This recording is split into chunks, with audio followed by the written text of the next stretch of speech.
दोस्तों आज हम बात करेंगे एक बहुत बड़े स्टेटमेंट की कि दुनिया का जो फ्यूचर है अब इंडिया के बगैर इम्पॉसिबल है। अमेरिका हो या चाइना हो, दोनों ही कंट्री जो है अपनी अपनी भरपूर कोशिश कर रही हो, दोनों की जो है अटेंशन है इंडिया की तरफ है। दूसरी जानिब अगर बात करें तो चाइना जो है इंडिया का दोस्त बनता चला जा रहा है और इंडिया के अंदर उसको जो है ना अपने हाई इंटरेस्ट नजर आते हैं। अगर पाकिस्तान की बात करें तो यही चाइना जो कि किसी वक्त शहर से मीठा, पहाड़ से ऊंचा और समुद्र से गहरा दोस्त था, आज इसकी दोस्ती पाकिस्तान को लेकर कमजोर होती दिखाई दे रही है। चाइना पाकिस्तान से दूर होता चला जा रहा है और करीब किसके हो रहा है, पड़ोसी मुल्क इंडिया के। जो बॉर्डर क्लैशेस हैं जितने भी हैं, इसको वो ख़त्म करना चाहते हैं ताकि वो, आपको पता है कि इस वक्त इंडिया दुनिया की 5th लार्जेस्ट इकॉनमी है और चाइना 2nd लार्जेस्ट इकॉनमी है। तो ये चाहते हैं कि मज़ीद अपनी इकॉनमी को बेहतर करें और वार और इन चीज़ों से हट के एक अपने अवाम को तरक्की दें, अपने कौम को तरक्की दें। ये मैंने पहले भी अर्ज किया था कि पाकिस्तान जब इस तरह की किसी चीज़ में एंटर होता है तो वो एंट्री इटसेल्फ इंडिया चैलेंज करता है कि वो कहते हैं जी कि पाकिस्तान की नीयत ही ठीक नहीं है। वो हमें ज्वाइन करने के लिए नहीं आ रहा है कि उन्हें कोई तामीर और तरक्की से या कोई इसे जो है वो फोरम से दिलचस्पी है, बल्कि वो सबोटाइजिंग एक्टिविटी है और एक तरह का उनका मंसूबा है कि हमें किसी तरीके से डिस्टर्ब किया जाए। तो ये तो फोरम हम बना रहे हैं ताकि हम कोई आगे निकलें, बजाय इसके कि हम यहीं बैठ के फिर लड़ना शुरू हो जाएं। अब इसके लिए अगर आप उनके साथ आर्ग्यू करें तो वो 10 मसाले लेके बिठा देंगे कि ये देखें जी ये सार्क जो है किसने बनाया था। जय हिंद दोस्तों, भारत के बिना अमेरिका और चाइना कोई भी तरक्की नहीं कर सकते, क्योंकि भारत एक इम्पोर्टेंट प्लेयर बनकर उभर रहा है और दुनिया की 5th लार्जेस्ट इकोनॉमी है। और पाकिस्तानी इस पर क्या कहते हैं, क्यों पाकिस्तान आज इस दाने पर खड़ा है कि उसे ब्रिक्स में शामिल नहीं होने दिया, या फिर टर्की आज इस दाने पर क्यों आ गया है, उसको ब्रिक्स में एंट्री नहीं मिली है। इसी के ऊपर ये पाकिस्तानी रिएक्शन वीडियो आप एंड तक जरूर देखिएगा। इंडिया का अगर रिकॉर्ड देखा जाए पिछले कुछ सालों में, वो डेवलपमेंट और टेक्नोलॉजी में इतने आगे जा चुकी है ना, अच्छा, कि हर कंट्री उनके साथ ना एसोसिएट होना चाह रहा है, क्योंकि उनको पता है कि इंपोर्ट एक्सपोर्ट करनी है तो इंडिया से हमारे ताल्लुकात अच्छे होंगे तो हमें फ़ायदा होगा। सही है। डेफिनेटली अगर टेक्नोलॉजी साइड पे भी वो देखते हैं तो इंडिया आगे है। अगर उनकी मिलिट्री साइड पे भी देखते हैं, इंपोर्ट एक्सपोर्ट अगर वेपन्स की भी देखते हैं, तो वो देखते हैं कि इंडिया इस वक्त इकोनॉमिक बेटर है तो उनकी साइड ही आना चाहते हैं। तो मतलब आप इस स्टेटमेंट से एग्री कर रहे हैं कि वर्ल्ड फ्यूचर इंडिया के बगैर पॉसिबल नहीं हो सकता? डेफिनेटली जिस तरह की करंट सिचुएशन चल रही है, इंडिया टॉप पे है।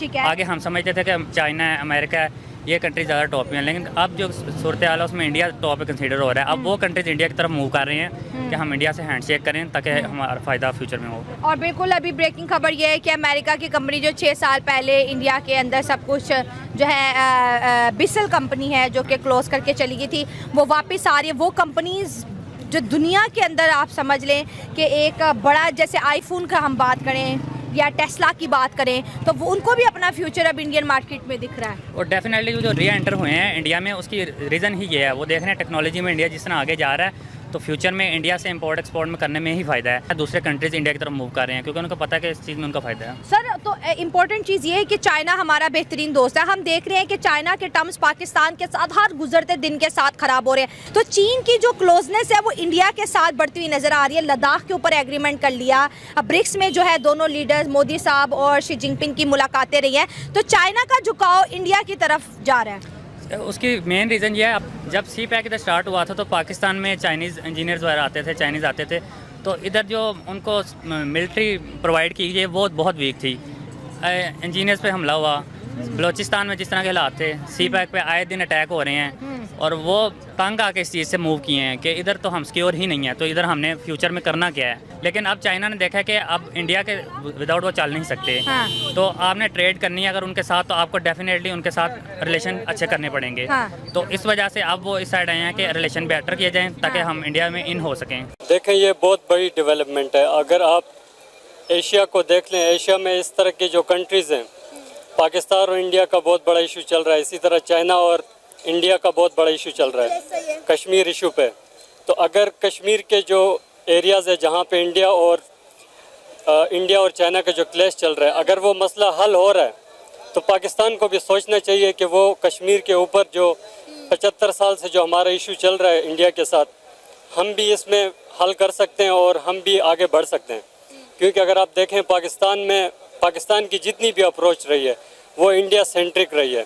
हमने एटॉमिक बम बनाया इंडिया सेंट्रिक अप्रोच की वजह से। हम एक सिक्योरिटी स्टेट बने हुए हैं आज इंडिया की वजह से, क्योंकि हम सोचते हैं कि हम जितनी भी हमारी इन्वेस्टमेंट है हम बजाय एजुकेशन पे खर्च करें, डेवलपमेंट पे खर्च करें, ह्यूमन डेवलपमेंट पे हमारा खर्चा हो। हमारी सारी इन्वेस्टमेंट जाती है मिलिट्री डोमेन में। तो हमें सोचना चाहिए कि हम मतलब फ्यूचर में हम किस तरफ लेके चलें इस मुल्क में। अभी चाइना के बारे में क्या कहेंगे? जिस तरह चाइना और इंडिया ने LAC से अपनी अपनी फौजें जो हैं वो वापस बुला ली हैं, क्या लगता है कि इंडिया और चाइना के ताल्लुकात आपको कहाँ तक जाते हुए दिखाई दे रहे हैं? क्योंकि डेफिनेटली चाइना एक अक्लमंद मुल्क है, वो हमेशा अपने मुफाद और अपने मुल्क की डेवलपमेंट के बारे में सोचता है। अगर उन्होंने इंडिया से 5 साल के बाद हाथ मिलाया तो कुछ सोच समझ के ही मिलाया होगा। जी देखें, इंडिया और चाइना दोनों की जो पॉलिसी है वो जियो इकोनॉमिक्स पे बुनियाद है। हमारी स्टार्ट से पॉलिसी जियो पॉलिटिक्स पे बुनियाद रही है। हम मिलिट्री अलायंसेस में गए, हमने दूसरों की जंगें लड़ी हैं, ठीक है। अब चाइना और इंडिया के एक बहुत बड़ा ट्रेड वॉल्यूम है उनका, और ये जो उन्होंने अभी डिसीजन लिया है ये भी एक जियो इकोनॉमिक्स उनकी पॉलिसी है कि वो ट्रेड को बेहतर करेंगे। ये जो झगड़े हैं, जो कश्मीर इशू पे हैं, जो बॉर्डर क्लैशेस हैं, जितने भी हैं, इसको वो ख़त्म करना चाहते हैं, ताकि वो, आपको पता है कि इस वक्त इंडिया दुनिया की 5th लार्जेस्ट इकॉनमी है और चाइना 2nd लार्जेस्ट इकॉनमी है। तो ये चाहते हैं कि मज़ीद अपनी इकॉनमी को बेहतर करें और वार और इन चीज़ों से हट के एक अपने अवाम को तरक्की दें, अपने कौम को तरक्की दें। ब्रिक एक बहुत बड़ा फोरम है, और अगर आप इसको इस वक्त कंपेयर करके देखें तो जो बड़े बड़े फोरम हैं दुनिया में 2-3, उनमें से एक है, और पोटेंशियल के हिसाब से तो कहीं ज़्यादा है। उसकी वजह जो उन लोगों के पास रिसोर्सेज हैं, पॉपुलेशन है, जो फ्यूचर के जो उनकी प्लानिंग है, उस सब को अगर आप सामने कर रख के देखें तो ब्रिक जो है is going to be a huge thing in couple of years, और इसमें इसको कोई रोक नहीं सकता।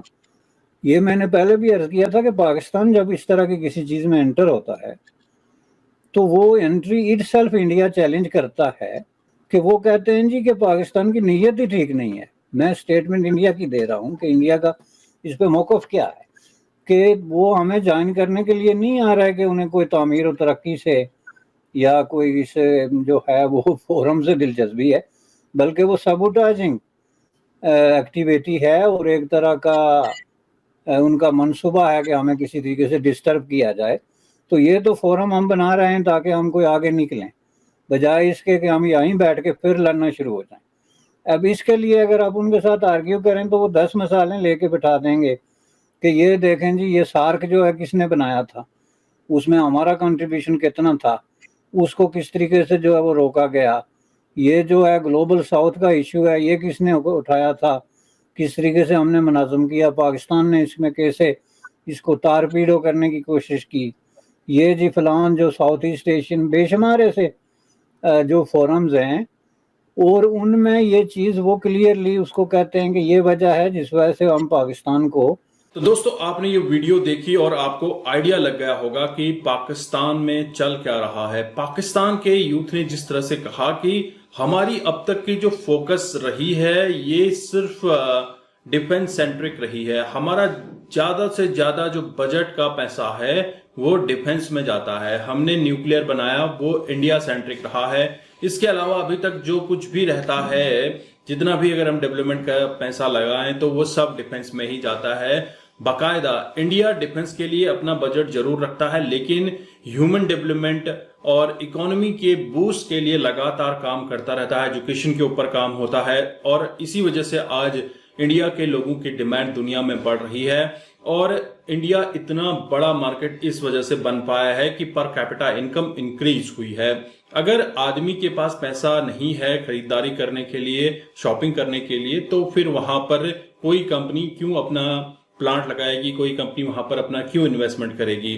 वही हाल अभी पाकिस्तान का है। पाकिस्तान में अभी बिजली का बिल, गैस का बिल और आटा दाल चावल तक ही जिंदगी टिकी हुई है। वहीं इंडिया की अगर बात करें तो कंजम्पशन इंडिया में बढ़ रहा है, कंज्यूमर की संख्या लगातार बढ़ रही है। 2 अरब के आसपास भारत की जनसंख्या पहुंच रही है, तो कहीं ना कहीं भारत बहुत बड़ा मार्केट बन रहा है और यह एक यूथ मार्केट है। अगर हम बात करें, पिछले दिनों जर्मनी ने वीजा का कोटा इंक्रीज किया है इंडियन प्रोफेशनल्स के लिए।